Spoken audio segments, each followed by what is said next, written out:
अस्सलाम वालेकुम दोस्तों, फिज़ा फूड सीक्रेट्स में आपको खुशामदीद है। आज मैं आप लोगों के लिए इस मौसम के लिहाज से एक ज़बरदस्त सी रेसिपी लेकर आई हूँ। कचनार और जो है बीफ बड़ा गोश्त की रेसिपी जो आपको बहुत ही पसंद आएगी इंशाल्लाह। अगर आपको ये मेरी वीडियो पसंद है तो मेरे चैनल को सब्सक्राइब करें, वीडियो को लाइक करें, कमेंट करें और अपने दोस्तों रिश्तेदारों में ज़रूर शेयर किया करें और बेल आइकॉन प्रेस करना ना भूलें ताकि मेरी हर आने वाली वीडियो आप लोगों के पास पहले पहुंचे। तो सबसे पहले मैंने प्रेशर कुकर लिया है और गोश्त लिया है, तकरीबन आधा किलो से थोड़ा सा ज्यादा बीफ है और मैंने 2 गिलास उसमें प्रेशर पानी ऐड किया है। लहसुन और प्याज ऐड किया है, 2 प्याज है और तकरीबन एक बड़ा वो लहसुन की पोती है और उसमें 1 चम्मच मैंने मिर्च डाली है, 1 चम्मच धनिया पाउडर डाला है और 1 चम्मच नमक और उसको 20 मिनट प्रेशर दिया है। प्रेशर देने के बाद ये आपके सामने है। गोश्त हमारा अच्छे से गल चुका है और मैंने उसको साइड पे रखा। फिर एक और प्यारी सी पतीली ली, उसमें ऑयल डाला। ऑयल आप हस्बे ज़रूरत डालें।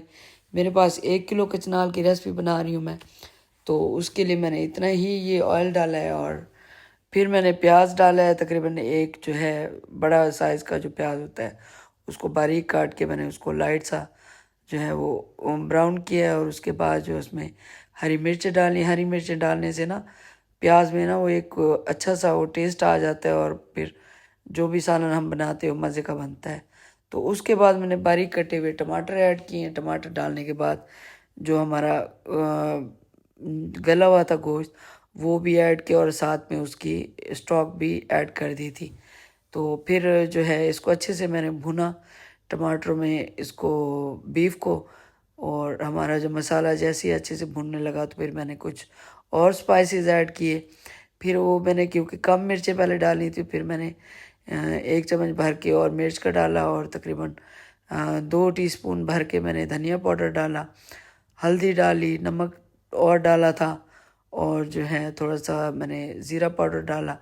और आप हस्बे ज़रूरत जो आपको पसंद हो आप वो उसमें डाल सकते हैं। स्पाइसेस जो आपको पसंद हो इसमें डाल सकते हैं। अगर इसमें आप ज़्यादा स्पाइसेस ना डालें तो ये सादा सी भी बहुत अच्छी लगती है। तो फिर जो है ये मैंने सारे स्पाइसेस डाले और स्टॉक मैंने पहले ही डाल दिया था, तो उसको अच्छे से मैंने भुना। और भुनने के बाद जो हमारे पास कचनाल मैंने पहले बॉयल कर ली थी उसको तकरीबन 1 घंटा बॉयल करते हुए लगा था। इसको मैंने प्रेशर कुकर में नहीं बॉयल किया था, वैसे ही बॉयल किया था। तो अगर आप ज़्यादा उबली हुई ज़्यादा गली हुई नहीं खाना चाहते तो आप इसको कम देर में बॉयल करें। और मुझे हमें ये ज़्यादा गली हुई पसंद है, तो मैंने इसको तकरीबन 1 घंटा लगाया बॉयल करने में लगा, जिस तरह के हम लोग खाते हैं।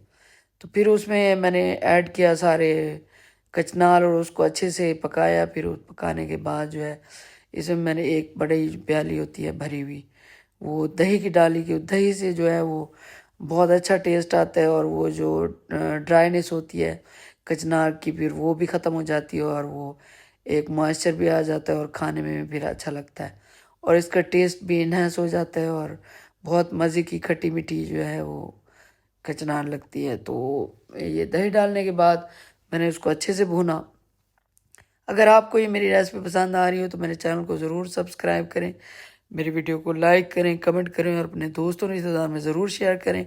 मुझे आपके फीडबैक का इंतज़ार रहता है और मुझे इंतज़ार रहता है कि आप लोग मेरी रेसिपीज़ ट्राई करें और मुझे फीडबैक दें। तो मेरी मेहनत को ज़रूर अप्रिशिएट क्या करें। मेरी कोशिश होती है कि जो घर में चीज़ें आसानी से बन सकती हैं मैं वो बनाऊं, क्योंकि महंगाई का दौर है तो कुछ लोग ज़्यादा चीज़ें महंगी चीज़ें अफोर्ड नहीं कर सकते, तो इसलिए फिर मैं वही बनाती हूँ। तो आपको मेरी आज की ये रेसिपी कैसी लगी मुझे ज़रूर बताइएगा, मुझे ज़रूर कमेंट कीजिएगा, मेरे चैनल को सब्सक्राइब कीजिएगा। मिलते हैं नेक्स्ट रेसिपी में, तब तक के लिए इजाज़त दीजिए। अल्लाह हाफिज़।